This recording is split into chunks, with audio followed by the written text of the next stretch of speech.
தந்தை மகன் தூயாவியாரின் பெயராலே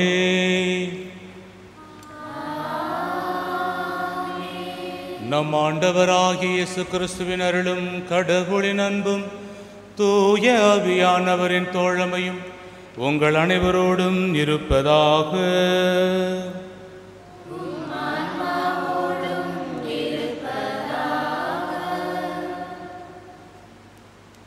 இறை மக்கள் அனைவருக்கும் திருக்குடும்ப பெருவிழா நாளாகிய இன்று அத்திருக்குடும்பம் போன்று இறை அன்பிலும் அருளிலும் நிறைந்து இறைமகன் இயேசுவின் அன்பு மக்களாய் அனைவரும் இணைந்து நல்வாழ்வு வாழ அன்புடன் வாழ்த்துகிறேன். நமது குடும்பங்கள் நாளும் நம்பிக்கையில் வளர இன்று திரு அவை திருக்குடும்ப விழாவை கொண்டாடுகிறது. வசதிகளையும் செல்வங்களையும் சேர்ப்பது அல்ல, மாறாக பாசங்களையும் உறவுகளையும் சேர்ப்பது தான் குடும்பம். ஒருவரை ஒருவர் புரிந்து கொள்ளுதல், விட்டு கொடுக்கும் மனப்பான்மை, இறங்கும் உள்ளம், இத்தகைய உயரிய பண்புகளை நம் உள்ளத்தில் கொண்டு நம் குடும்ப வாழ்வை தொடர இத்திருக்குடும்ப பெருவிழா திருப்பலி கொண்டாட்டங்களில் மகிழ்ச்சியுடன் கலந்து கொண்டு இறை அருளையும் இரக்கத்தையும் மன்றாடுவோம். இயேசுவில் பிரியமான சகோதர சகோதரிகளே, குறிப்பாக இந்த நாளில் திருக்குடும்ப விழாவை கொண்டாடுகின்ற வேளையில் நம் ஒவ்வொரு குடும்பத்திற்காகவும் ஜெபிப்போம்.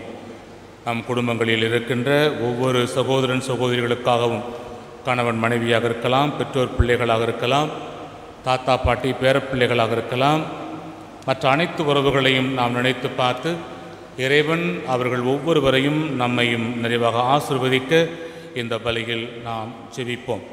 இந்த திருக்குடும்ப பண்புகளுக்கு எதிராக நாம் வாழ்ந்திருந்தால் அதற்காக மன வருத்தமடைவோம். ஆண்டவருடைய மன்னிப்பையும் இரக்கத்தையும் இறைஞ்சி மன்றாடுவோம்.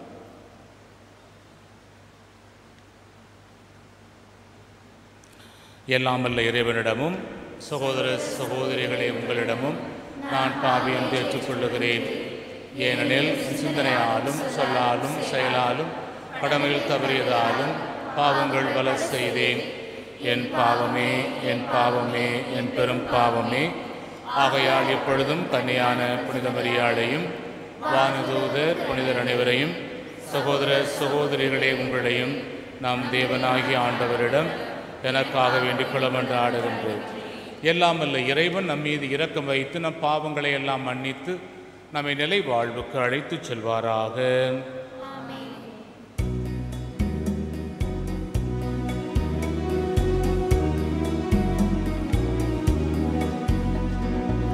ஆண்டவரே இரக்கமாயிரும், ஆண்டவரே இரக்கமாயிரும், கிறிஸ்துவே இரக்கமாயிரும், கிறிஸ்துவே இரக்கமாயிரும், ஆண்டவரே இரக்கமாயிரும், ஆண்டவரே இரக்கமாயிரும். உன்னதங்களிலே கடவுளுக்கு மாட்சி உண்டாகுக. உலகினிலே நல் மனத்தவர்க்கு அமைதியும் உண்டாகுக. புகழ்கின்றோம் யாம் உம்மையே, வாழ்த்துகின்றோம் இறைவனே, உமக்கு ஆராதனை புரிந்து உம்மை மாட்சிப்படுத்துகின்றோம். உமது மேலான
இறைவா, எங்களுக்கு திருக்குடும்பத்தின் சிறந்த எடுத்துக்காட்டை அளிக்க திருவிழமான உம்மை நாங்கள் வேண்டுகின்றோம்.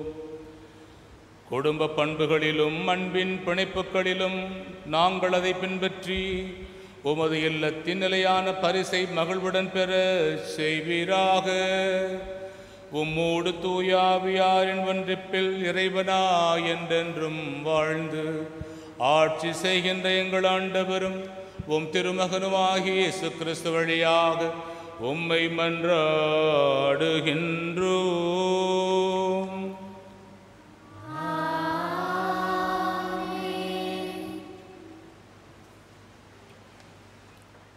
தொடக்க நூலிலிருந்து வாசகம். அதிகாரம் 15, இறை வசனங்கள் 1 தொடக்கம் 6 முடிய. அதிகாரம் 21, இறை வசனங்கள் 1 தொடக்கம் 3 வரை.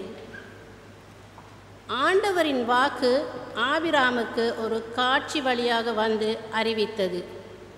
ஆபிராம், அஞ்சாதே, நான் உனக்கு கேடயமாக இருப்பேன், உனக்கு பெரும் கைமாறு கிடைக்கும்.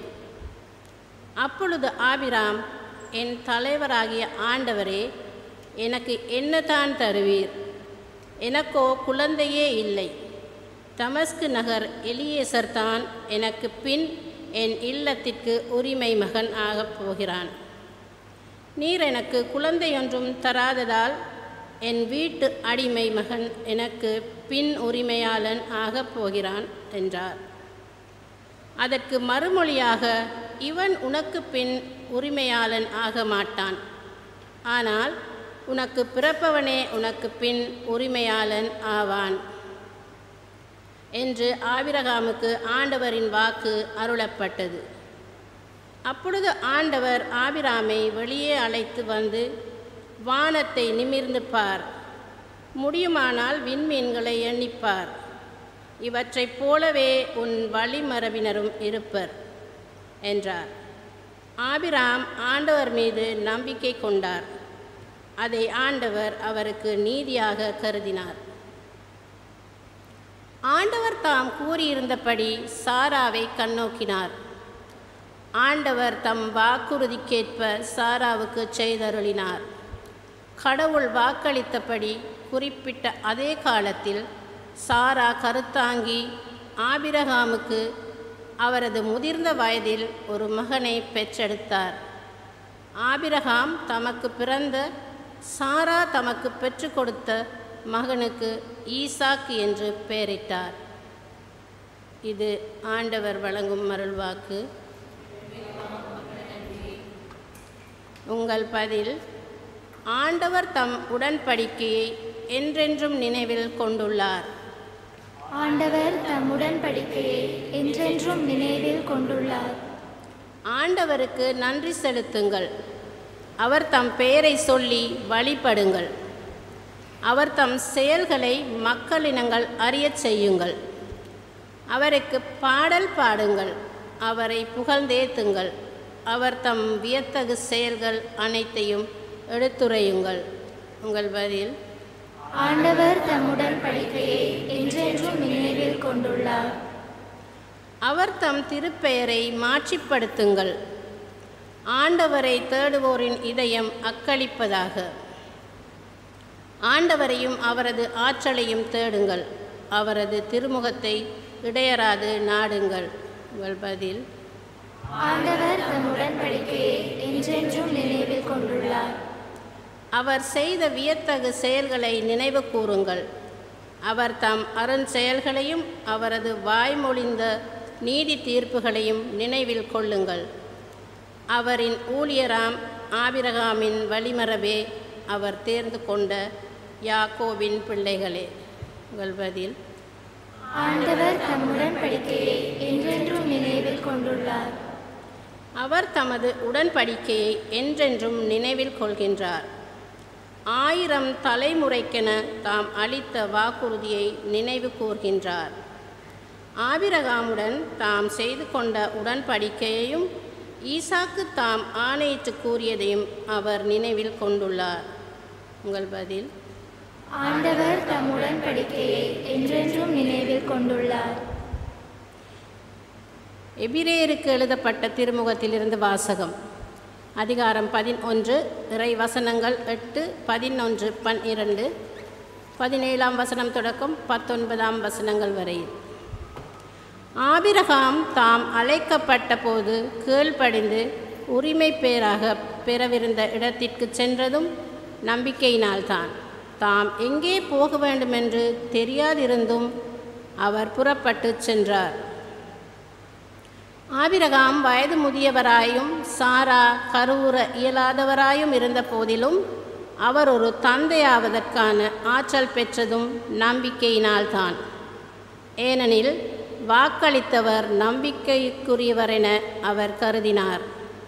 இவ்வாறு உயிரற்றவர் போலிருந்த இந்த ஒருவரிடமிருந்து வானத்தில் உள்ள திரளான விண்மீன்களைப் போலவும் கடற்கரையில் உள்ள எண்ணிறந்த மணலைப் போலவும் கணக்கற்ற மக்கள் பிறந்தனர்.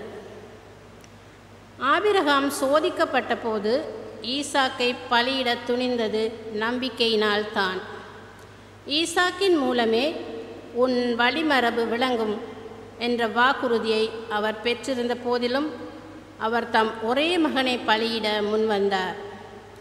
ஏனெனில் இறந்தோரை கடவுள் உயிரோடு எழுப்ப வல்லவர் என்பதை அவர் உணர்ந்திருந்தார். எனவே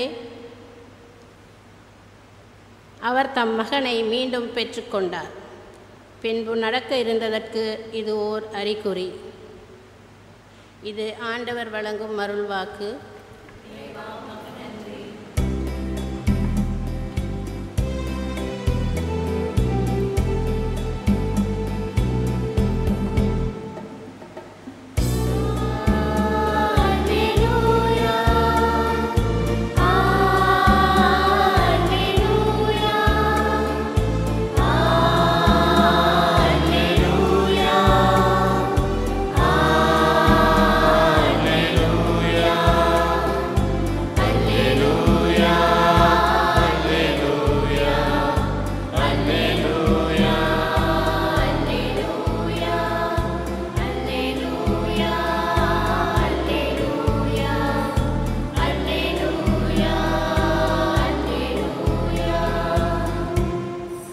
பலமுறை பல வகைகளில் முற்காலத்தில் இறைவாக்கினர் வழியாக நம் மூதாதையரிடம் பேசிய கடவுள் இவ்விறுதி நாள்களில் தம் மகன் வழியாக நம்மிடம் பேசியுள்ளார்.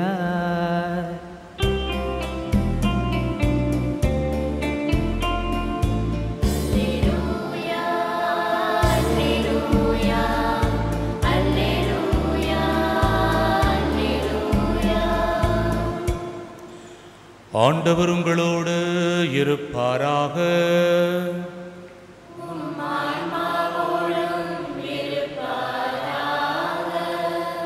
புனித லூக்கா எழுதிய தூய நற்செய்தியிலிருந்து வாசகம்.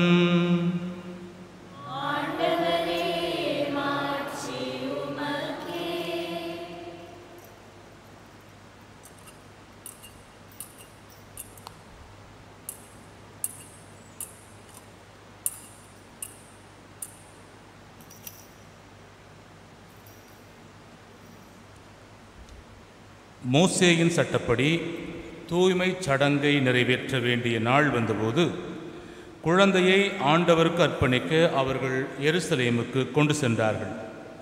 ஏனெனில் ஆண் தலைப்பேர் அனைத்தும் ஆண்டவருக்கு அர்ப்பணிக்கப்படும் என்று அவருடைய திருச்சட்டத்தில் எழுதியுள்ளது. அச்சட்டத்தில் கூறியுள்ளவாறு 2 மாடப்புறாக்கள் அல்லது 2 புறா குஞ்சுகளை அவர்கள் பலியாக கொடுக்க வேண்டியிருந்தது. அப்போது எருசலேமில் சிமியோன் என்னும் ஒருவர் இருந்தார். அவர் நேர்மையானவர், இறைப்பற்று கொண்டவர், இஸ்ரவேலுக்கு வாக்களிக்கப்பட்ட ஆறுதலை எதிர்பார்த்திருந்தவர். தூய ஆவியை அவர் பெற்றிருந்தார். ஆண்டவருடைய மெசியாவை காணும் முன் அவர் சாகப் போவதில்லை என்று தூய ஆவியால் உணர்த்தப்பட்டிருந்தார். அந்த ஆவியின் தூண்டுதலால் அவர் கோவிலுக்கு வந்திருந்தார். திருச்சட்ட வழக்கத்திற்கு ஏற்ப செய்ய வேண்டியதை குழந்தை இயேசுவுக்கு செய்து முடிக்க பெற்றோர் அதனை உள்ளே கொண்டு வந்தபோது சிமியோன் குழந்தையை கையில் ஏந்தி கடவுளை போற்றி, ஆண்டவரே, உமது சொற்படி உம் அடியான் என்னை இப்போது அமைதியுடன் போகச் செய்கிறீர். ஏனெனில் மக்கள் அனைவரும் காணுமாறு நீர் ஏற்பாடு செய்துள்ள உமது மீட்பை என் கண்கள் கண்டுகொண்டன.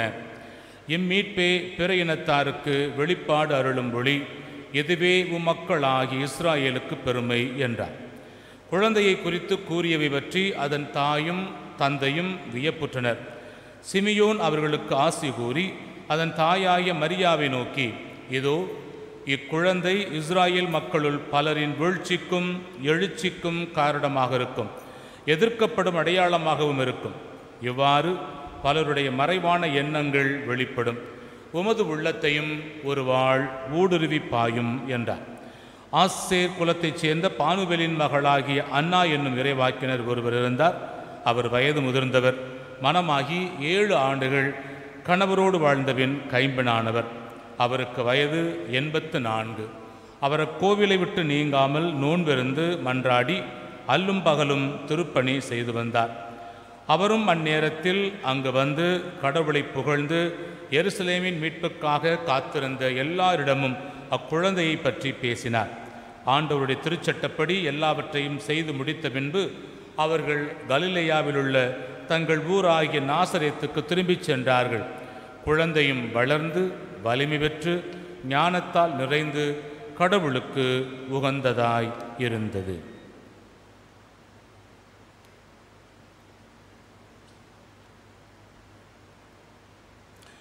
ஆண்டவரின் அருள் வாக்கு.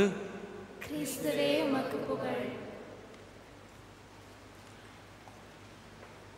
இறையேசுவில் பிரியமான சகோதர சகோதரிகளே, இல்வாழ்வான் என்பான் இயல்புடைய மூவர்க்கும் நல்லாற்றின் நின்று துணை என்று இல்வாழ்க்கை அதிகாரத்திலே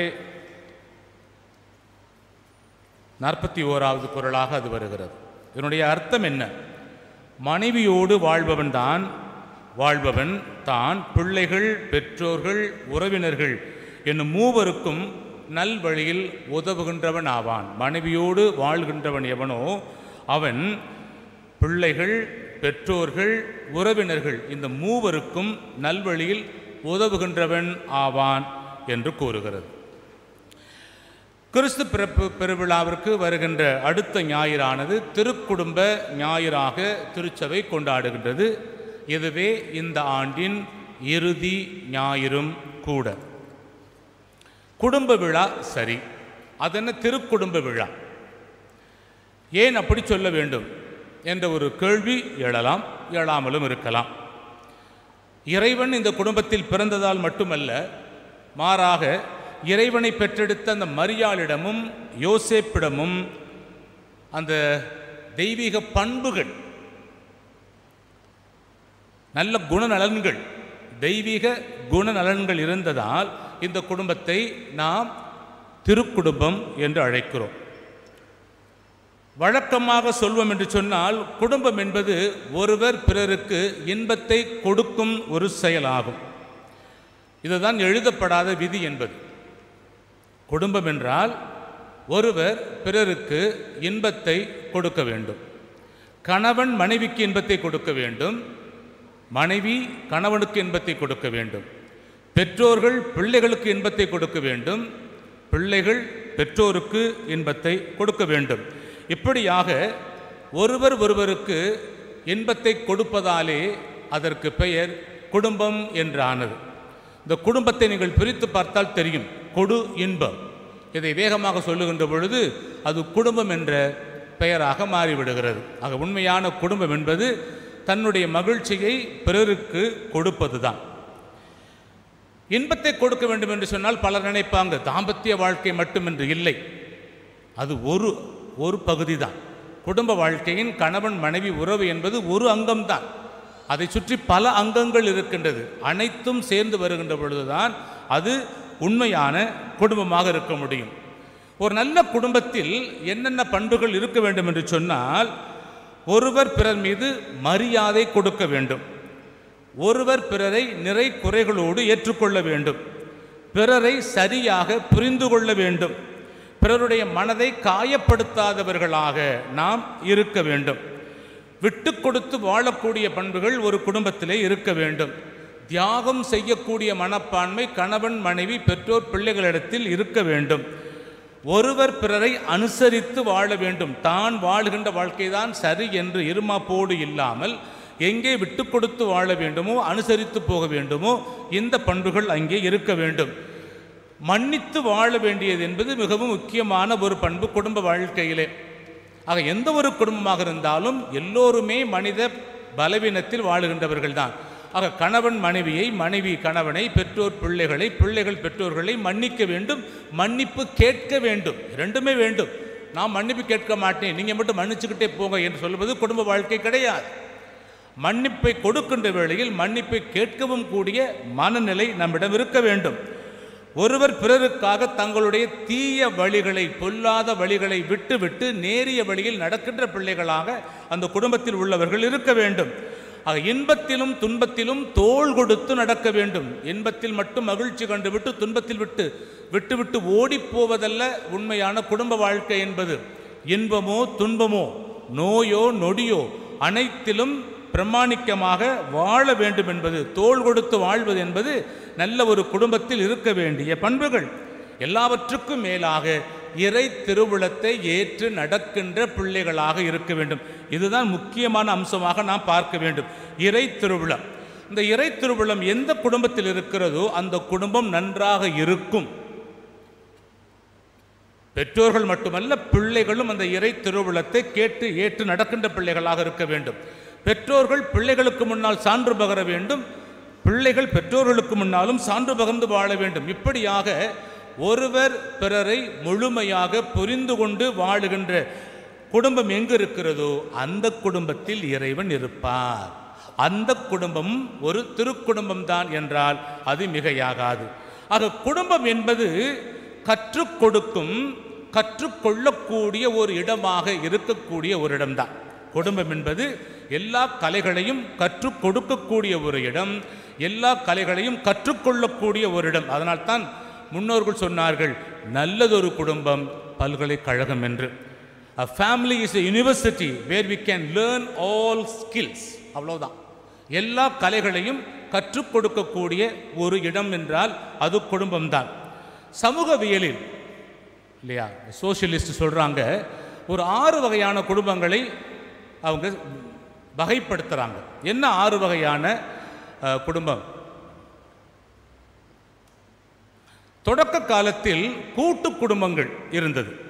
கூட்டு குடும்பம் என்று சொன்னால் அங்கே எல்லா உறவுகளுமே இருக்கும். அப்பா, அம்மா, பெரியப்பா, பெரியம்மா, சித்தப்பா, சின்னம்மா, அத்தை, மாமான், மச்சினிச்சி, மைத்துனர், பாட்டன், பாட்டி, பிள்ளைகள், பேரப்பிள்ளைகள், கொள்ளு பேரப்பிள்ளைகள் என்று அனைத்து விதமான உறவுகளும் ஒன்றாக இருந்தது. சில குடும்பங்கள் அந்த காலத்தில் பார்த்தோம்னு சொன்னால் அவங்களுக்கே ஒரு தனி ஸ்கூல் வச்சு நடத்தலாம், அந்த அளவுக்கு குடும்பம் மொத்தமாக இருப்பார்கள். அது கூட்டு குடும்பம். அந்த கூட்டு குடும்பத்தில் எல்லா வேலைகளையும் எல்லோரும் இழுத்து போட்டு செய்வார்கள். ஒருவேளை சமையல் செய்வது என்பது கூட ஏதோ கல்யாணத்துக்கு விருந்துக்கு சமைப்பதை போல இருக்கும். ஜேன்னு அந்த வீடு களகட்டும். ஒவ்வொரு வேளை உணவு தயாரிப்பதற்கும் எல்லோருமே தங்களுடைய வேலைகளை பகிர்ந்து கொள்வார்கள். இது என்னுடைய வேலை, அவங்க வேலை சொல்ல மாட்டாங்க. ஒரு வேலையை முடிச்சிட்டாங்கன்னா அடுத்த வேலைக்கு உதவி செய்வாங்க. கூட்டு குடும்பம் அப்பேற்பட்ட ஒரு பண்புகளை கொண்டிருந்தது. இந்த கூட்டு குடும்பம் எப்பொழுது சுயநலமாக சிந்திக்க ஆரம்பிக்கின்றதோ அல்லது தவிர்க்க முடியாத ஒரு சில காலகட்டத்தினால் கூட தனி குடும்பமாக மாறுகிறது. இரண்டாவது தனி குடும்ப வாழ்க்கை. காலங்கள் மாற மாற வேலை நிமித்தமாக பெற்றோர்களை விட்டு தனியாக போக வேண்டிய ஒரு சூழ்நிலை. போவது தவறு கிடையாது, தனி குடும்பமாக வாழ்வது தவறு கிடையாது. ஆனால் தனி குடும்பமாக வாழ்ந்தாலும் அந்த கூட்டு குடும்பத்திற்குள்ள பண்புகள் அந்த குடும்பத்தில் இருக்கிறதா என்பதுதான் நாம் சிந்தித்து பார்க்க வேண்டும். ஆனால் இன்றைய காலகட்டத்தில் இந்த தனி குடும்பத்திற்கு போகிறவர்கள் செய்கின்ற தவறு என்னவென்று சொன்னால் சுயநலவாதியாக மாறிவிடுகிறார்கள். நான், எனது குடும்பம், எனது மனைவி, எனது பிள்ளை, அந்த வட்டத்தை விட்டு வெளியில் வருவது கிடையாது. அண்ணன் குடும்பம், தங்கை குடும்பம், அக்காள் குடும்பம் அல்லது கசின் சொல்லுவோம் இல்லையா, உறவுகள், அவர்கள் நினைத்து பார்க்க கூட நேரம் கிடையாது, நினைத்து பார்க்க விரும்புவதும் கிடையாது. ஆக சுயநலத்திற்குள் அவர்கள் சிக்கிக்கொண்டு வாழ்ந்து விடுகிறார்கள். இந்த சுயநலம் தான் அவர்களை பிரித்து காட்டுகிறது. அந்த கூட்டு குடும்ப பண்புகளிலிருந்து அவர்களை பிரித்து காட்டுவது அதுதான். தவிர்க்க முடியாது, சொன்னது போல காலகட்டமாக இருந்தாலும் இந்த பண்புகளை உள்ளடக்கி இருந்தால் அந்த குடும்பமும் நல்ல குடும்பம் தான். ஆக இரண்டாவதாக நாம் பார்க்கின்ற குடும்பங்கள் தனிப்பட்ட குடும்பங்கள். நியூக்ளியர் ஃபேமிலின்னு சொல்லுவாங்க. இவ்வாறு தனித்து வாழுகின்ற பொழுது அங்கே இன்னும் ஒரு குடும்பம் உருவாகிறது. அந்த குடும்பம் ஒற்றை பெற்றோர், சிங்கிள் பேரண்ட்ஸ் அப்படின்னு சொல்கிற ஃபேமிலி. இது எப்படி உருவாகிறது? அங்கே குடும்பத்தில் கணவன் மனைவிக்கிடையே வருகின்ற பிரச்சனைகள் வருகின்ற பொழுது அதை எதிர்கொள்ள அவர்களுக்கு துணிவில்லை. சண்டைகள், பிரச்சனைகள். எனவே உன்னோடு நான் வாழ முடியாது என்று கணவனோ அல்லது மனைவியோ கணவனை மனைவியை விட்டு பிரிந்து தன் பிள்ளைகளை அழைத்து கொண்டு தனியாக வந்து விடுவார்கள். ஒருவேளை 2 பிள்ளை இருந்து அப்பா கிட்ட ஒரு பிள்ளை, அம்மா கிட்ட ஒரு பிள்ளை, 2 பிள்ளையுமே கஷ்டப்பட்டுக்கிட்டு இருக்கும். ஆக அந்த ஒற்றை குடும்பம் என்பது சமுதாயத்தில் என்று ஒரு தவறான ஒரு நிலையில் பார்க்கப்பட்டாலும் அதை பற்றி அவர்கள் கவலைப்படுவது கிடையாது. அவர்கள் தங்கள் மகிழ்ச்சி பெரிது, நான் யாருக்கும் அடங்கி இருக்க மாட்டேன், என்னை யாரும் கேள்வி கேட்கக்கூடாது, நான் இப்படித்தான் வாழ்வேன் என்று சொல்லி சில குடும்பத்திற்கான பண்புகளை எல்லாம் தூக்கி எறிந்துவிட்டு மனம் போன வாழ்க்கை விரும்புகின்ற அல்லது தவிர்க்க முடியாத ஒரு காரணங்களினால் கணவன் மனைவி விவாகரத்து பெற்றுக்கொண்டு அல்லது கணவனோ மனைவியோ இறந்து போகின்ற பொழுது தனியாக வாழ வேண்டிய ஒரு குடும்பம் இது ஒற்றை குடும்பம், இந்த சிங்கிள் பேரண்ட் சொல்றது. இது 3வது வகையான குடும்பங்கள் சமுதாயத்தில் இருக்கிறது. 4வது குழந்தை இல்லா ஒரு குடும்பம். கணவன் மனைவி இருப்பார்கள், அவர்களுக்கு பிள்ளை பெற்றுக்கொள்ள ஆசை இருக்கலாம், குழந்தை பெறாமல் இருக்கலாம். அல்லது ஒரு சில தம்பதிகள், ஒரு சில பெண்கள் குறிப்பாக நான் குழந்தை பெற்றுக்கொள்ள மாட்டேன் அல்லது குழந்தை பிறப்பை தள்ளி போட்டுக் கொள்ளலாம் என்று சொல்லி பல வருடங்களாக தள்ளி போட்டு இறுதியில் குழந்தை இல்லாத ஒரு நிலைக்கு தள்ளப்பட்டு அந்த வேதனைக்கு போகிற குடும்பங்கள். அல்லது நான் குழந்தை பெற்றுக்கொண்டால் என்னுடைய கெரியர் போயிடும், என்னுடைய வேலை போயிடும், என்னுடைய கௌரவம் போயிடும், என்னுடைய அழகு போயிடும், அதனால் குழந்தை பெற்றுக்கிற மாட்டேன், எப்படியே வாழ்ந்துட்டு போயிடலாம் என்று அந்த குழந்தை என்ற ஒரு அற்புதமான பந்தத்துக்குள் நுழைய விரும்பாமல் வாழுகின்ற அந்த குடும்பங்கள் குழந்தை இல்லா குடும்பங்கள். குழந்தை வேண்டி குழந்தை பிறக்காத போது அந்த தம்பதிகள் கஷ்டப்படுவார்கள். குழந்தை வேண்டாம் என்று இருமாப்போடு வாழுகின்றவர்கள் மகிழ்ச்சியாக இருப்பதைப் போல் அவர்கள் உணர்வார்கள். அது உண்மையான மகிழ்ச்சியா என்று நமக்கு தெரியாது. ஏனென்றால் அந்த குடும்பத்திற்குள் உறவு மேற்கொள்வதற்கான குழந்தை பாக்கியம் இல்லாததால் அவர்கள் யாரோடும் அதிகமாக ஒட்ட மாட்டார்கள். குடும்பங்கள் பிரிந்து போனதாகவே அது போய்விடும். 5வது வகையான குடும்பங்கள் 2வது திருமணத்தால் வருகின்ற குடும்பங்கள். கணவன் மனைவி விவாகரத்து செய்து கொண்டு அல்லது கணவனோ மனைவியை இறக்கின்ற பொழுது தங்களுக்கு இன்னும் வாழ்க்கை அதிகமாக இருக்கிறது, எனக்கு ஒரு துணை வேண்டும். அது பார்த்து வைத்த திருமணம் அல்லது காதலித்த திருமணம். பார்த்து வைத்ததும் சரியாக வரவில்லை, காதலித்ததும் சரியாக வரவில்லை, இன்னொருவனையாவது இனிமேலாவது மெச்சூர்டு நிலையில் தேர்ந்து கொள்ளலாம் என்று சொல்லி இன்னொருவரை திருமணம் செய்கின்ற பொழுது அவர்களுக்கும் திருமணமாகி குழந்தைகள் இருந்தால் அந்த குழந்தைகளோடு இந்த குழந்தைகளும் ஒன்றாக ஒரு இணைந்து உருவாக்குகின்ற குடும்பம். இதைத்தான் 2வது திருமணத்தால் வருகின்ற குடும்பம் என்று சொல்லுவார்கள். இந்த குடும்பத்திலும் அவர்கள் பிள்ளைகளோடு எப்பேற்பட்ட பண்புகளை வைத்துக்கொண்டு வாழுகிறார்களோ அதை பொறுத்து அந்த குடும்ப வாழ்க்கை நன்றாக இருக்கும் அல்லது வேறு விதமாக இருக்கலாம். 6வது வகையான குடும்பம் தாத்தா பாட்டியலோடு வளர்கின்ற பிள்ளைகள் இருக்கின்ற குடும்பம். இது யார் என்று பார்க்கின்ற பொழுது கணவன் மனைவி இறந்து விட்டால் அந்த பிள்ளைகள் அனாதைகளாக போய்விடுகிறார்கள். அந்த பிள்ளைகளை யார் பார்ப்பார்? அப்பாவுடைய அம்மாவை பார்த்துக்கிடுவாங்களா, அம்மாவுடைய அப்பாவை பார்த்துக்கிடுவாங்களா? அதில் பெரிய போட்டியாக இருக்கலாம். பெரும்பாலும் அம்மாவுடைய பெற்றோர் தான் பார்த்துக்கிடுவாங்க வழக்கமாக பெரும்பாலும். அப்பேற்பட்ட நிலையில் வளர்க்கப்படுகின்ற பிள்ளைகள் அல்லது தகப்பன் தாய் பல குற்றங்கள் செய்து சிறையில் இருக்கின்ற பொழுது அந்த பிள்ளைகள் அனாதைகளாக போய்விடுகிறார்கள். அந்த பிள்ளைகள் தங்களுடைய பாட்டன் பாட்டியோடு வாழக்கூடிய ஒரு நிலை. இந்த குடும்பம் 6வது வகையான குடும்பம். தாத்தா பாட்டியோடு அந்த பிள்ளைகள் இருக்க வேண்டிய குடும்பம். தாய் தந்தையின் அன்பில்லாமல், மற்றவருடைய அன்பு கிடைக்காமல், சமுதாயத்தில் அவர்களை ஒரு விதமாக பார்த்தாலும் அதற்கு மத்தியில் வாழக்கூடிய ஒரு குடும்பம். இப்படி 6 வகையான குடும்பங்கள் இருக்கிறதாக கூறுகின்ற வேளையிலே நாம் திருக்குடும்பம் என்ற ஒன்றை நினைத்து பார்த்து இந்த விழாவை கொண்டாடி கொண்டிருக்கின்றோம். இவைகளில் நாம் கொண்டாடுகின்ற திருக்குடும்பம் காலத்தின் கட்டாயத்தால் தனியாக வாழப்பட்டிருந்தாலும் குடும்பத்திற்கு தேவையான அத்தனை பண்புகளும் அங்கே இருந்தன. அவர்கள் சொந்த நாட்டிற்கு வருகிறார்கள், அங்கேதான் குழந்தை பிறக்கிறது. எனவே அவர்கள் தனித்து வாழ வேண்டிய கட்டாயம். ஆனாலும் அவள் கருத்தாங்கிய உடனே தன்னுடைய உறவினர்களுக்கு உதவி தேவை என்ற உடனே ஓடி போய் உதவி செய்யக்கூடிய அந்த பண்பு அந்த குடும்பத்தில் இருந்தது.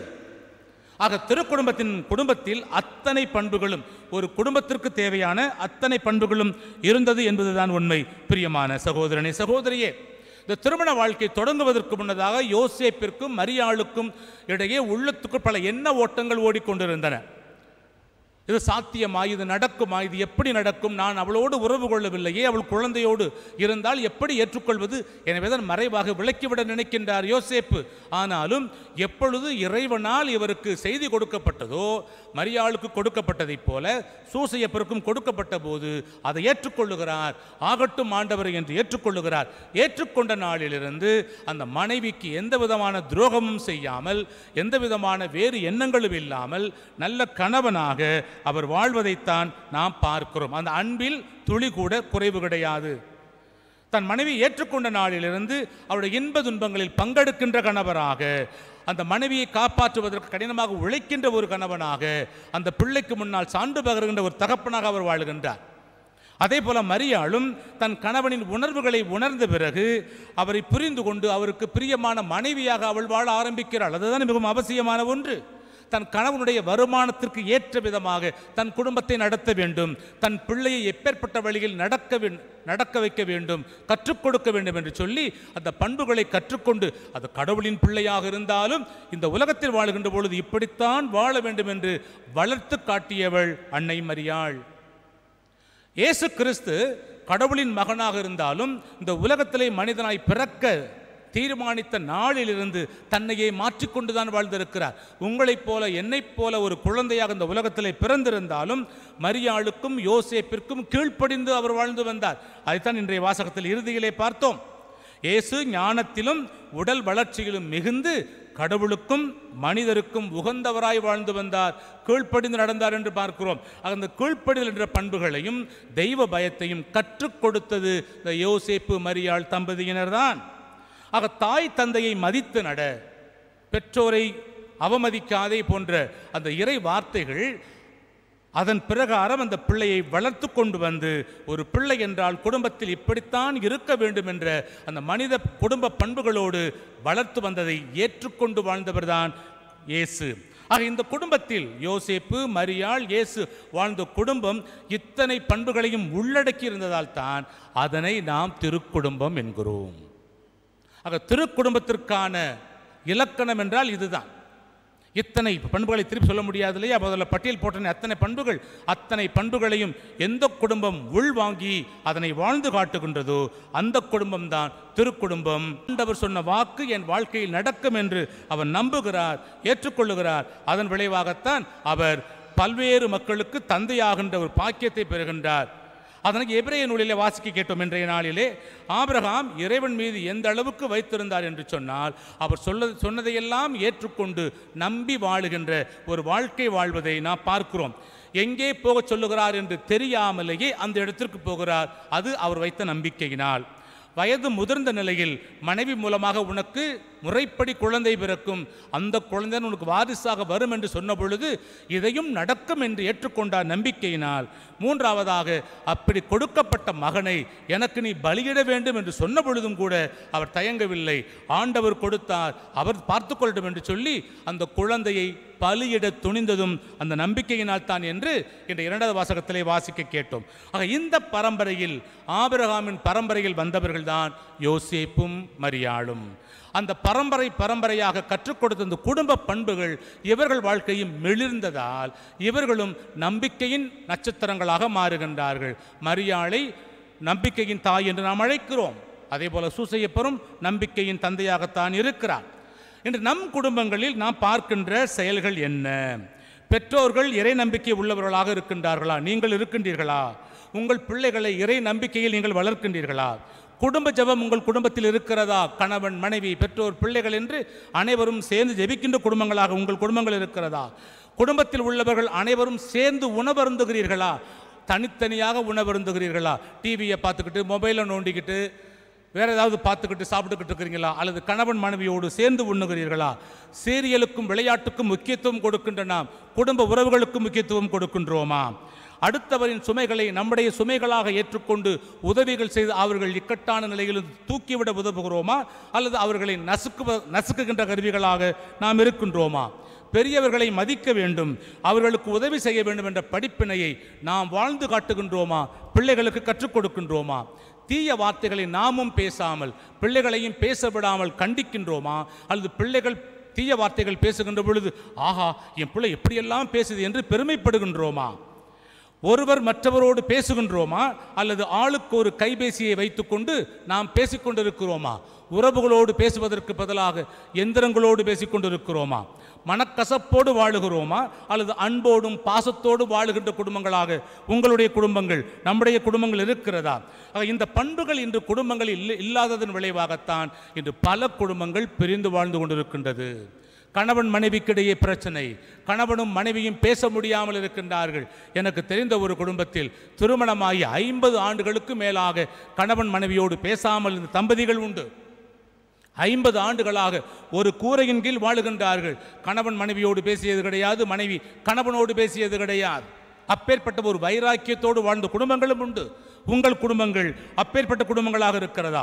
இந்த குடும்பத்தின் நல்ல பண்புகள் நம்முடைய குடும்பங்களில் இருந்தால் உங்கள் குடும்பமும் திருக்குடும்பம். அந்த பண்புகள் இல்லை என்று சொன்னால் உங்கள் குடும்பமும் திருக்குடும்பம் அல்ல, அது தெருக்குடும்பமாக மாறிவிடும்.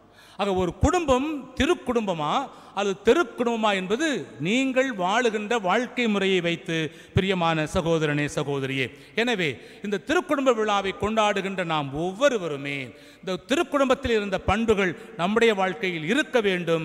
அப்படி வாழுகின்ற பொழுது இறைவன் தாமே அன்று ஆபிரகாமையும் யோசேப்பையும் மரியாளையும் ஆசீர்வதித்தது போல உங்கள் குடும்பத்தை ஆசீர்வதிப்பார் என்பதில் எந்த விதமான சந்தேகமும் கிடையாது. எனவே இந்த அற்புதமான நாளில் நமது குடும்பத்தை திருக்குடும்பமாக மாற்ற முயற்சி எடுப்போம். எந்த குடும்பத்திலையும் பிரச்சனைகள் இல்லாமல் இல்லை. எல்லா குடும்பமும் ஒரு போராட்டத்தோடு தான் வாழ்ந்து கொண்டு இருக்கிறது. அந்த போராட்டம் வந்தாலும் இறைவன் என்னோடு இருந்து வழிநடத்துவார். ஆபிரகாம் சந்திக்காத போராட்டமா, மரியாள் சந்திக்காத போராட்டமா? அத்தனை போராட்டத்திற்கு மத்தியிலும் அவர்கள் துணிந்து வாழ்ந்தார்கள். அந்த பண்புகளை எல்லாம் கடைபிடித்து வாழ்ந்தார்கள். அது அவர்களை உயர்த்தியது. நாமும் அவ்வாறு வாழுகின்ற பொழுது நம் குடும்பத்தையும் அது உயர்த்தும். உங்கள் குடும்பமும் ஒரு திருக்குடும்பமாக மாற வாழ தேவையான வரத்தை இறைவன் தர இந்த நாளிலே ஜெபிப்போம். ஆமென். அனைவரும் எழுந்து நம்முடைய விசுவாசத்தை அறிக்கையிடுவோம்.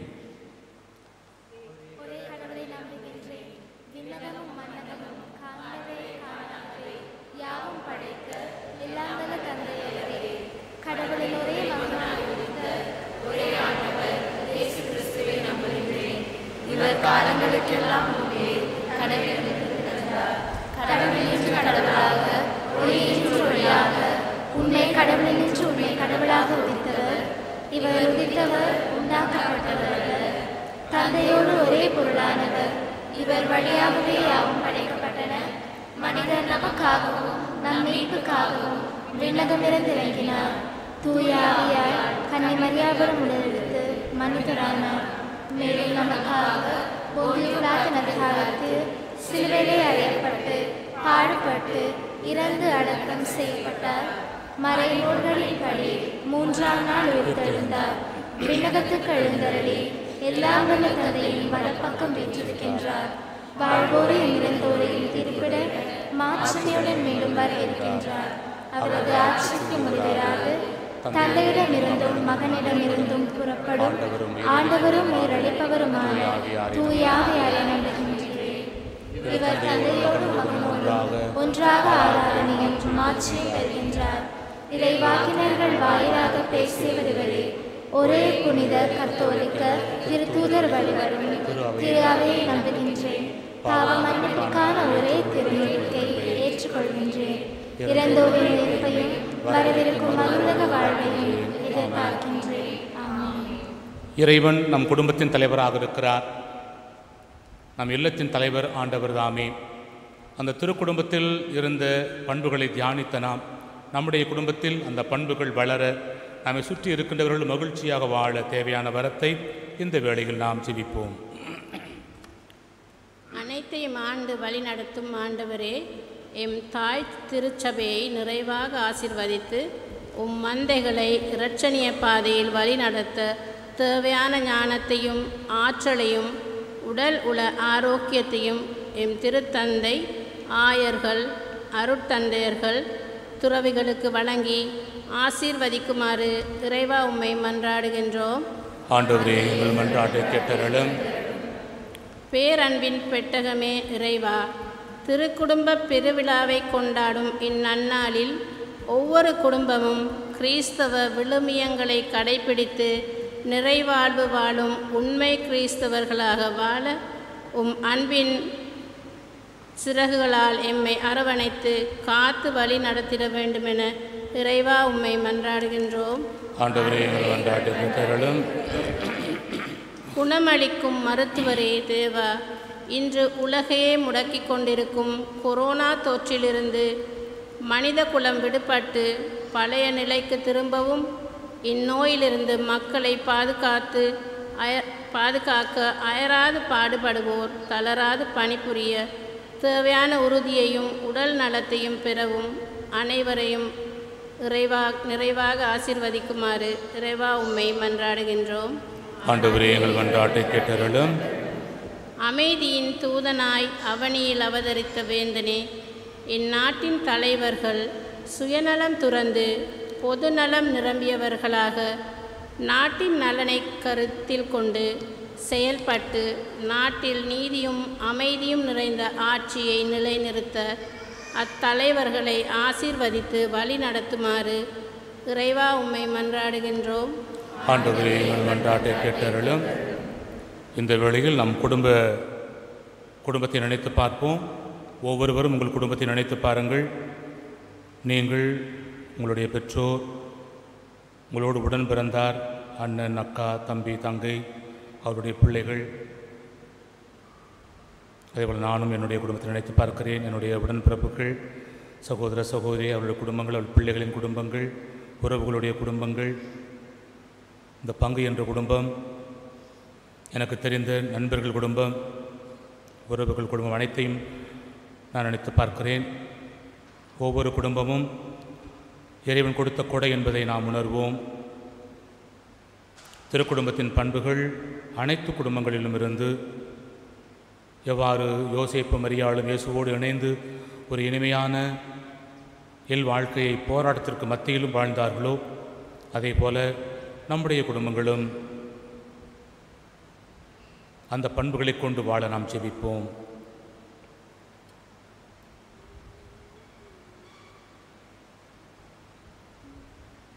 இந்த ஜெபங்களை எல்லாம் எங்கள் ஆண்டவராகிய கிறிஸ்து வழியாக உம்மை பார்த்து மன்றாடுகின்றோம்.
ஏற்றருளும் என்னை ஏற்றருளும் இறைவா,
பிரியமான சகோதரனே சகோதரியே, என்னுடையதும் உங்களுடையதுமான இப்பலி எல்லாம் அல்ல வானகத் தந்தைக்கு ஏற்றதாகும்படி ஜெபியுங்கள்.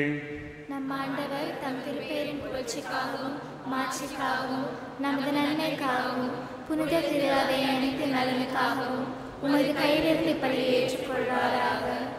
ஆண்டவரே, மகிழ்வின் பலிப்பொருளை நாங்கள் உமக்கு ஒப்பு கொடுத்து உம்மை பணிவுடன் வேண்டுகின்றோம்.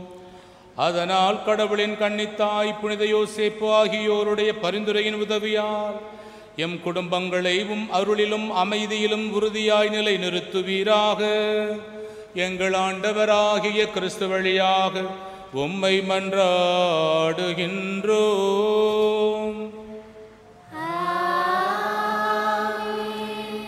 ஆண்டவர் உங்களோடு இருப்பாராக.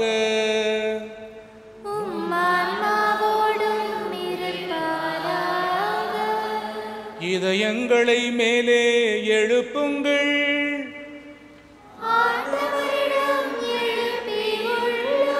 நாம் இறைவனாகிய ஆண்டவருக்கு நன்றி கூறுவோம்.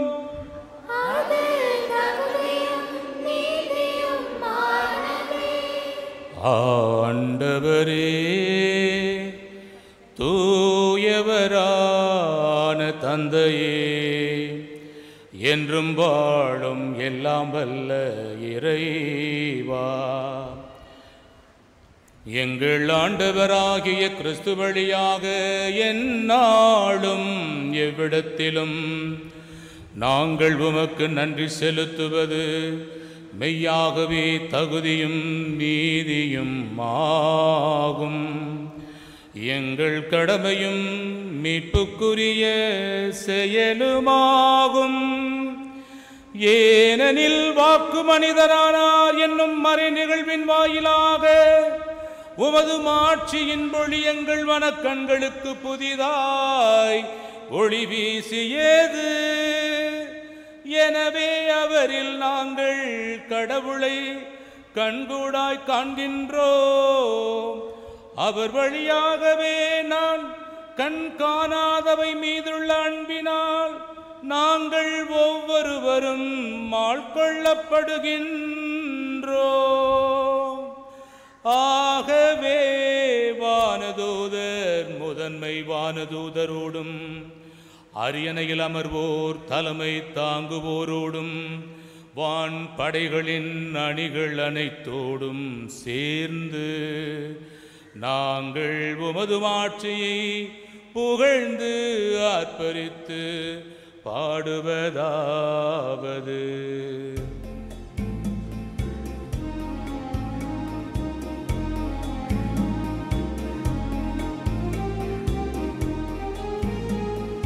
தூயவர் தூயவர் தூயவர் வான் படைகளின் கடவுளாம் ஆண்டவர், விண்ணகமும் மண்ணகமும் உமது மாட்சியால் நிறைந்துள்ளன. உன்னதங்களிலே ஓசன்னா, உன்னதங்களிலே ஓசானா. ஆண்டவர் பேரால் வருகிறவர் ஆசி பெற்றவர். உன்னதங்களிலே ஓசன்னா, உன்னதங்களிலே ஓசானா. ஆண்டவரே, நீர் மெய்யாகவே தூயவர், தூய்மை அனைத்திற்கும் ஊற்று. ஆகவே உம்முடைய ஆவியை பொழிந்து இக்காணிக்கைகளை தூய்மைப்படுத்த உம்மை வேண்டுகின்றோம். இவ்வாறு எங்கள் ஆண்டவர் இயேசு கிறிஸ்துவின் உடலும் இரத்தமுமாக எங்களுக்கு இவை மாறுவனவாக. அவர் பாடுபட விளங்கணிந்து தம்மை கையளித்த போது அப்பத்தை எடுத்து நன்றி செலுத்தி அதை பிட்டு தம் சீடர்களுக்கு அளித்து கூறியதாவது: அனைவரும் இதிலிருந்து பெற்று உண்ணுங்கள். ஏனெனில் இது உங்களுக்காக கையளிக்கப்படும் என் உடல்.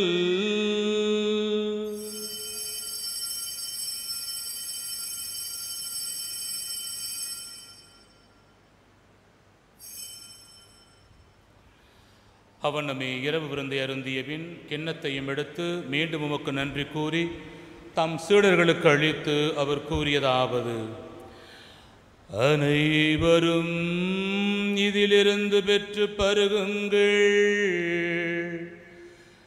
ஏனெனில் இது புதிய நிலையான உடன்படிக்கைக்குரிய என் இரத்தத்தின் கிண்ணம். இது பாவ மன்னிப்புக்கென்று உங்களுக்காகவும் பலருக்காகவும் சிந்தப்படும்.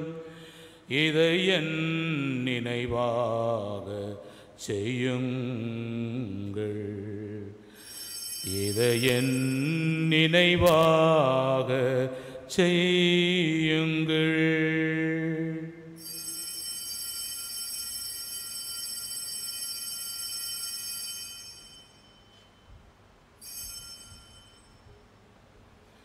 நம்பிக்கையின் மறைபொருள். ஆண்டவரே, நீர் வருமளவும் உமது இறப்பினை அறிக்கையிடுகின்றோம், உமது உயிர்ப்பினையும் எடுத்துரைக்கின்றோம். ஆகவே ஆண்டவரே, நாங்கள் கிறிஸ்துவின் இறப்பினையும் உயிர்ப்பினையும் நினைவு கூர்ந்து வாழ்வு தரும் அப்பத்தையும் மீட்பளிக்கும் கிண்ணத்தையும் உமக்கு ஒப்புக் கொடுக்கின்றோம். உம் திருமண் நின்று ஊழியம் புரிய தகுந்தவர்கள் எங்களை ஏற்றுக்கொண்டீர். எனவே உமக்கு நன்றி செலுத்துகிறோம். மேலும் கிறிஸ்துவின் உடலிலும் இரத்தத்திலும் பங்கு கொள்ளும் எங்களை அதை தூய் ஆவியால் ஒன்று சேர்க்க வேண்டுமென்று உம்மை தாழ்மையுடன் மன்றாடுகின்றோம். ஆண்டவரே, உலகெங்கும் பரவி இருக்கும் இது திரு அவையை நினைவு கூர்ந்தருளும். எங்கள் திருத்தந்தை பிரான்சிஸ், எங்கள் ஆயர் மால்கம் ரஞ்சித், எல்லா திரு நிலையினர் ஆகிய அனைவரோடும் இதோ இந்த பங்கு குடும்பம் என்று கூடி வந்திருக்கின்ற இந்த பங்கில் உள்ள ஒவ்வொரு பிள்ளைகளுக்காகவும் மீண்டுமா எங்களுடைய குடும்ப உறவுகளுக்காகவும் பெற்றோர்கள் உடன் பிறந்த அனைவருக்காகவும் ஜெபிக்கின்றோம். நீதாமே அனைத்து ஆசீர்வாதங்களையும் கொடுத்து உம்முடைய திருக்குடும்பத்தின் பண்புகளோடு அவர்களை வாழச் செய்தருளும். உயிர்த்தெழும் எதிர்நோக்குடன் துயில் கொள்ளும் எங்கள் சகோதரர் சகோதரிகளையும் இறந்தோர் அனைவரையும் இரக்கத்துடன் நினைவு கூர்ந்து உமது திருமுக ஒளியினுள் ஏற்றருளும். எங்கள் அனைவர் மீதும் இரக்கமாயிரும். கடவுளின் கன்னித்தாயான புனித மரியா, அவருடைய கணவரான புனித யோசேப்பு, புனித திருத்தூதர்கள், இவ்வுலகில் உமக்கு உகந்தவராயிருந்தோர் ஆகிய புனிதர் அனைவருடனும் நாங்கள் நிலைவாழ்வில் பங்கு கொள்ளும் தகுதி பெற்று உம் திருமகன் இயேசு கிறிஸ்து வழியாக உம்மை புகழ்ந்தேத்தும் வரம் அருள உம்மை மன்றாடுகின்றோம். இவர் வழியாக இவரோடு இவரில் எல்லாம் வல்ல இறைவனாகிய தந்தையே, தூய ஆவியாரின் ஒன்றிப்பில் எல்லா புகழும் மாட்சியும் என்றென்றும் உமக்கு உரியவே.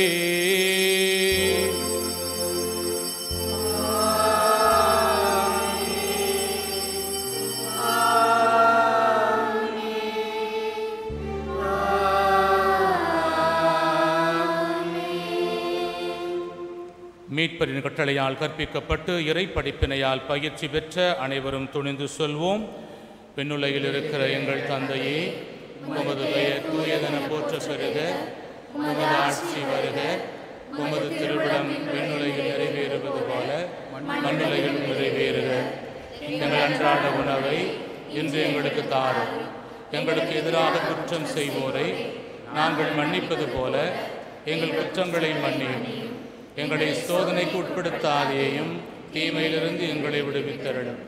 ஆண்டவரே, தீமை அனைத்திலும் இருந்தும் எங்களை விடுவித்து எங்கள் வாழ்நாளில் உம் திருமகன் கொண்டு வந்த இந்த முழுமையான அமைதியை கனிவுடன் கண்ணோக்கி அருள உம்மை மன்றாடுகின்றோம். உம்முடைய இரக்கத்தின் உதவியால் நாங்கள் பாவத்திலிருந்து எப்போதும் விடுதலை பெற்றவர்களாய் யாதொரு கலக்கமுமின்றி நலமாயிருப்போமாக. நாங்கள் எதிர்நோக்கி இருக்கும் பேரின்பத்திற்காகவும் எம் மீட்பராகிய இயேசு கிறிஸ்துவின் வருகைக்காகவும் ஆவலோடு காத்திருக்கின்றோம்.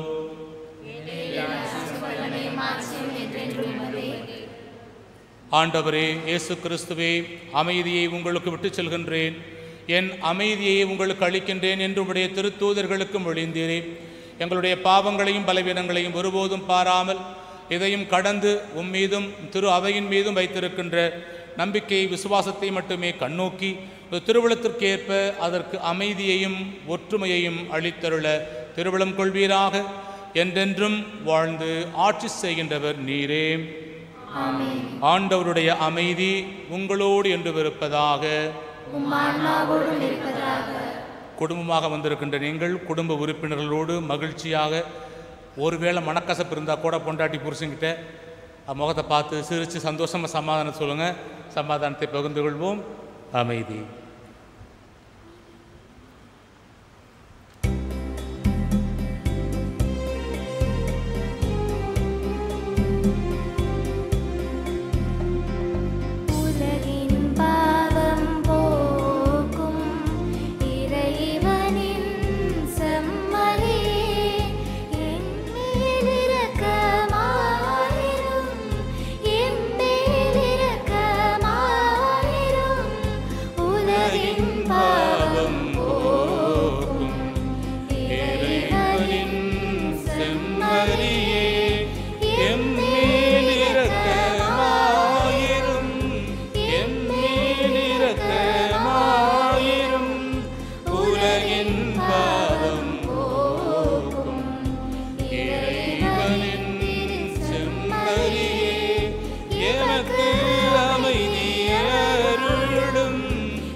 இதோ இறைவனின் செம்மறி, இவரை உலகின் பாவங்களை போக்குகின்றவர்.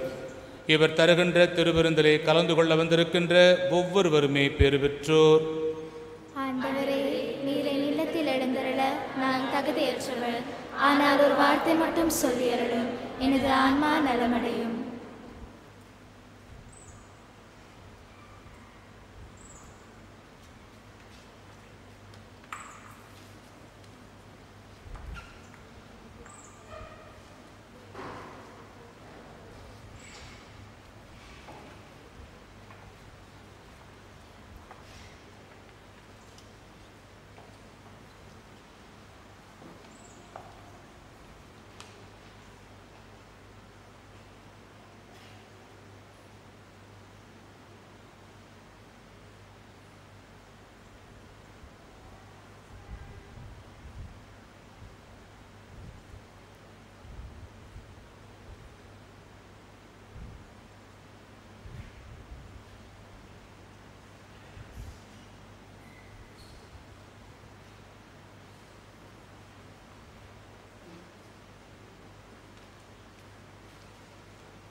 திருவிருந்தை பிரசவம்.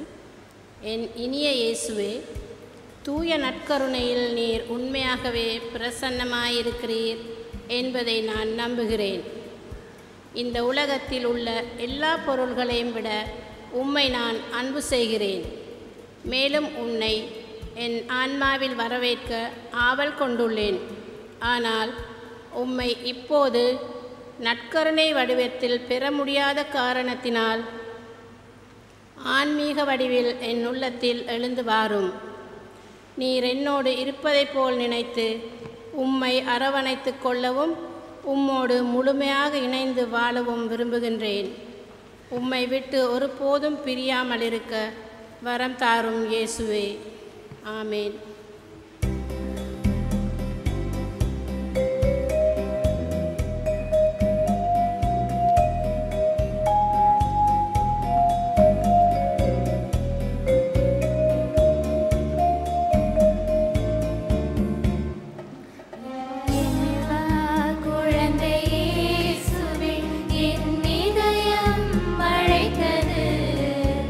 மனம் தேடும் அமைதியே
Good morning. Good morning, Father. සහෝදර සහෝදරිනි අලුත් අවුරුද්දේ දිව්‍ය පූජාවල් සාමාන්‍ය විදිහට සිද්ධ වෙනවා. හවස 5 ඉංග්‍රීසි පූජාව විතරයි නැත්තේ. අනිත් හැම පූජාවක්ම හෝලි මාසයක්ම සන්ඩේ මාස් ෂෙඩියුල් එක වගේ තියෙනවා පළවෙනිදා සිකුරාදා. ඊට පස්සේ ආයිරිදත් තුන්වෙනිදාත් පූජාවල් තියෙනවා. බ්‍රහස්පතින්දා අපි දෙමළ සදාසරණවාණේ පැවැත්වෙන්නේ නැහැ. රාත්‍රියේ මධ්‍යම රාත්‍රී 31 වෙනිදා රාත්‍රියේ පූජාව තියෙන හින්දා. එතකොට සහෝදර සහෝදරියනි අපේ බිල්ඩින් එකේ වැඩ කටයුතු පටන් ගන්න ලෑස්ති වෙනවා ජනවාරියේ. ටැමිල් ෆැමිලි ලයිෆ් කමිටියෙන් ඒ කොටු පුරවන්න ලෑස්ති කරලා තියෙනවා. ඒකම ඉංග්‍රීසි ෆැමිලි ලයිෆ් කමිටි එකෙන් රැෆල් ඩ්‍රෝ එකක් තියෙනවා. ඒක ඒවල ඒ ටිකට් එක අරගෙන කොටුවක් කපලා එයාට සහයෝගය දීලා මේ සල්ලි එකහව කරන්න ඔබගේ දායකත්වයත් ලබා දෙන්න. ඒත් එක්කම මාස්ක් එක හැමතිස්සෙම දාගෙන ඉන්න මොනවාද පූජාවට පල්ලි ඇතුළේ ඉද්දිත් පල්ලියෙන් එළියට යද්දිත් ඊස්සේ කතා කරගෙන ඉන්න නම් මාස්ක් එක දාගෙනම කතා කරගෙන ඉඳලා ගෙදර යන්න ඔබේ ආරක්ෂාව බලා ගන්න. ඒ වගේම අත හොදගෙන එක මතක තියාගන්න නිතරම කරන්න. අපි දිව්‍ය පූජාවල් සාමාන්‍ය විදිහට දැන් පටන් ගන්නවා. ඉරිදා පූජාවල් සන්ඩේ මාසස් තියෙනවා. ඉතින් ඒ නිසා හැමෝගෙම සහයෝගය බලාපොරොත්තු වෙනවා. We expect you to follow health guidelines. නේද? ඒ දේවල් හරියට කරන්න එක දේවස්ථානයේ මාස්ක් එක දාගෙන ඉන්න පුළුවන් වෙන්න ඕන පොඩ්ඩක්. දැන් අපි ඇනිවර්සරි සෙලිබ්‍රේට් කරන අයට මේ මාසේ විශේෂයෙන් සංවිධානය කරලා නැහැ අද. මොකුත් අපි ආශිර්වාදයක් විතරක් දෙනවා. එයාට එන්න ඉස්සරහට කියලා ආරාධනා කරනවා. ඩිසෙම්බර් වල විවාහ වෙච්ච අය මැරි කරපු අය එන්න කපල්ස් ඔක්කොම නැගිටිමු අපි ආශිර්වාදයෙන් එන්න. අතුලට එන්න.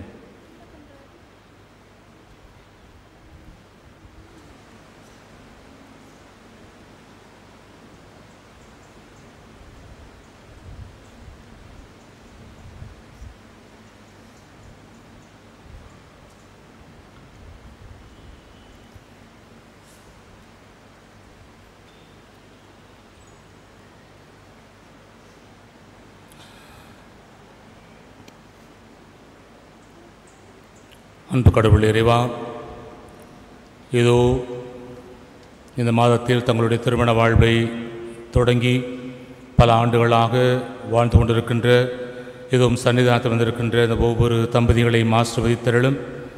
நீதாமே இவர்களை ஒன்றாக இணைத்திருக்கிறீர். இன்பத்திலும் துன்பத்திலும் நோயிலும் நொடியிலும் அவர்கள் இணைபிரியாது வாழ வேண்டும். நல்ல பண்புகளை அவர்கள் கை கொண்டு வாழ வேண்டும் என்று அழைத்திருக்கின்றீர். அதிலும் குறிப்பாக இன்று திருக்குடும்ப நாளிலே தங்களுடைய திருமண நாளை நினைத்து பார்த்து வந்திருக்கின்றவர்கள் ஒவ்வொருவரையும் நிறைவாக ஆசீர்வதித்தருளும். நல்ல உடல் உள்ள சுகத்தை கொடுத்தருளும். நல்ல பெற்றோர்களாக, நல்ல உடன்பிறப்புகளாக, நல்ல பிள்ளைகளாக இவர்கள் தங்களுடைய வாழ்க்கையில் வாழ்ந்து தங்களுடைய பெற்றோருக்கும் தங்கள் பிள்ளைகளுக்கு முன்னாலும் உறவுகளுக்கு முன்னாலும் சிறந்த தம்பதிகளாக வாழக்கூடிய வரத்தை இவர்களுக்கு நீர் கொடுத்தருள்வீராக. அன்பு தாயே, நிறைவாறு திருக்குடும்பத்தில் ஒரு நல்ல பொறுப்புள்ள மனைவியாய் நீர் வாழ்ந்தீரோ, உடைய கடமைகளை சரிபெறச் செய்தீரோ. அதே போல இங்கு இருக்கின்ற ஒவ்வொரு பெண்களும் தங்களுடைய குடும்ப கடமைகளை சரிபெற செய்ய நீதாமே அவர்களுக்கு துணையாக இருந்தருளும். குடும்பத்தின் பாதுகாவலர் என்பதை யோசிப்பே இது இங்கு வந்திருக்கின்ற ஒவ்வொரு ஆண்களையும் நிறைவாக ஆசீர்வதித்தருளும். உம்முடைய பரிந்துரை இங்கு இருக்கின்ற ஒவ்வொரு ஆண்களுக்கும் சென்று சேர்வதாக. தங்கள் கடமைகளை உணர்ந்து பொறுப்புள்ள கணவர்களாக பிள்ளைகளுக்கு முன்னாலும் மனைவிக்கு முன்னாலும் சிறந்து வாழக்கூடிய நல்ல மனிதர்களாக இவர்களை உயர்த்தியருளும். இவர்கள் இணைந்து வாழ்ந்து கொண்டிருக்கின்ற குடும்பமானது திருக்குடும்பத்தின் பண்புகளை ஒத்ததாக அமைய நீதாமே துணையாக இருந்தருளும். இந்த ஜெபங்களை எல்லாம் எங்கள் ஆண்டவராகிய கிறிஸ்து வழியாக உம்மை பார்த்து மன்றாடுகின்றோம். ஆமென். மன்றாடுவோமாக. எல்லாம் வல்ல இறைவா, கனிவு மிக்க தந்தையே, விண்ணக அருளடையாளங்களால் புதுப்பிக்கப்பெற்ற இவர்கள் திருக்குடும்பத்தின் எடுத்துக்காட்டை இடையராது பின்பற்றச் செய்தருளும். அதனால் இவர்கள் இவ்வுலக இன்னல்களுக்கு பிறகு அதன் நிலையான தோழமையை பெறுவார்களாக. எங்கள் ஆண்டவராகிய கிறிஸ்து வழியாக உம்மை மன்றாடுகின்றோம்.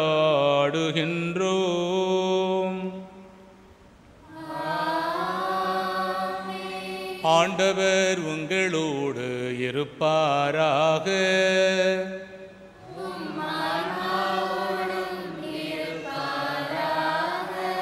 எல்லாம் வல்ல இறைவன் தந்தை மகன் தூயாவியார் உங்கள் அனைவரையும் நிறைவாய் ஆசீர்வதிப்பாராக.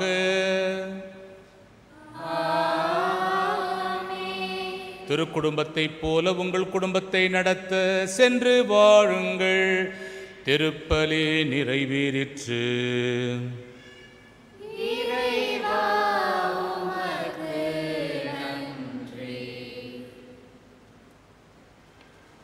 நம் நாட்டுக்காக தேவதாயாருக்கு செபம்.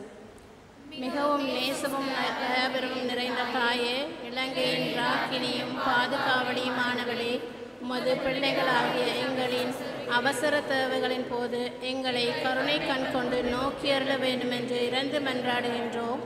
நேசத்தாயே, யுத்த அபாயங்களிலிருந்தும் அழிவுகளிலிருந்தும் எம்மை காப்பாற்ற தக்க தருணத்தில் எமக்கு பாதுகாவலாக வந்துள்ளீர். என்றுமே தோல்வி காணாத உம்முடைய அன்பை பார்த்து சகல விதமான வன் செயல்களிலிருந்தும் பகைமைகளிலிருந்தும் எம்மை காப்பாற்றி அருள வேண்டுமென்று இறந்து மன்றாடுகின்றோம். எமது நாட்டில் நீதியினதும் அன்பினதும் ராஜ்யத்தை கட்டியெழுப்ப அருள் புரிந்தருளும். அன்பான தாயே, உமது தாய்க்குரிய அன்பையும் கரிசனையும் நன்றாக அறிந்து கொண்ட நாம் எமது நாட்டில் உள்ள சகல இனத்தவர்களையும் மக்களையும் உமது அன்பான தாபரிப்பிலும் பாதுகாப்பிலும் ஒப்படைக்கின்றோம். எமது சமுதாயத்தில் சகோதரத்துவத்தையும் சமாதானத்தையும் ஒற்றுமையும் கொண்டு வர எமக்கு உதவி புரிந்தருளும். நாம் அனைவரும் ஒரே குடும்பத்தின் சகோதர சகோதரிகள் போல் வாழ எம் மத்தியில் நிலையான சமாதானத்தை பெற்று தந்தருளும். ஆமீன்.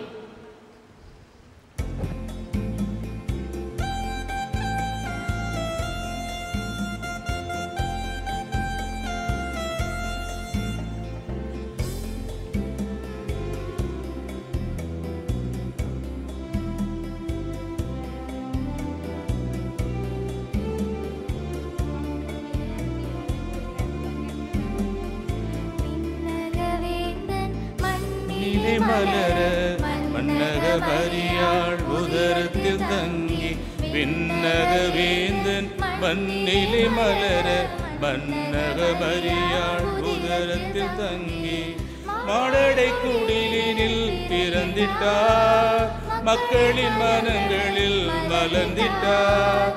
மாடடை குடிலினில் பிறந்திட்டார் மக்களின் மனங்களில் மலர்ந்திட்டார். பாலகனேசு பிறந்திட்டார் வான தூதரோடு அர்ப்பரிப்போ. இயேசு பிறந்திட்டார் வான தூதரோடு அர்ப்பரிப்போ. பிறந்த நாள் வாழ்த்துக்கள் பாலக பிறந்த நாள் வாழ்த்துக்கள். பிறந்த நாள் வாழ்த்துக்கள் பாலக பிறந்த நாள் வாழ்த்துக்கள்.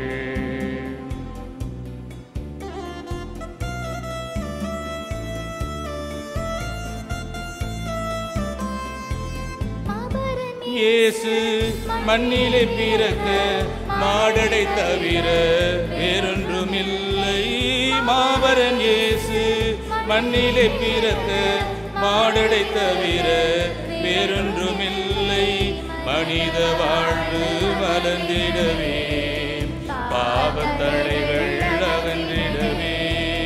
மனித வாழ்வு மலர்ந்திடவே பாவத்தடைகள் அகன்றிடவே. மனிதம் மலர புனிதம் தொழித்த படைப்பின் தேவன் பாலகனானார். மனிதம் மலர புனிதம் தொழிக்க படைப்பின் தேவன் பாலகனானார். பிறந்த நாள் வாழ்த்துக்கள் பாலக பிறந்த நாள் வாழ்த்துக்கள். பிறந்த நாள் வாழ்த்துக்கள் பாலக பிறந்த நாள் வாழ்த்துக்கள்.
மக்களின் மனங்களில் மலர்ந்திட்டார். மாடடை குடிலினில் பிறந்திட்டார். மக்களின் மனங்களில் மலர்ந்திட்டார். பாலகன் இயேசு பிறந்திட்டார். வானதூதரோடு அர்ப்பணிப்போம்.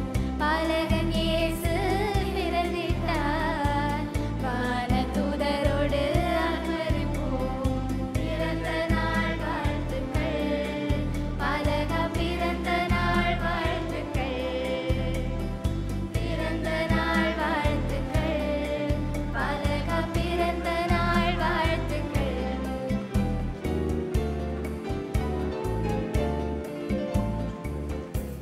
அனைவரும் சேர்ந்து சொல்வோம். அச்சிஷ்ட சிலுவை அடையாளத்தினாலே எங்கள் சத்துருக்களிடமிருந்து ரட்சித்துக் கொள்ளும் எங்கள் சர்வேஸ்வரா, பிதா, சுதன், பரிசுத்த ஆவியின் பெயராலே ஆமென்.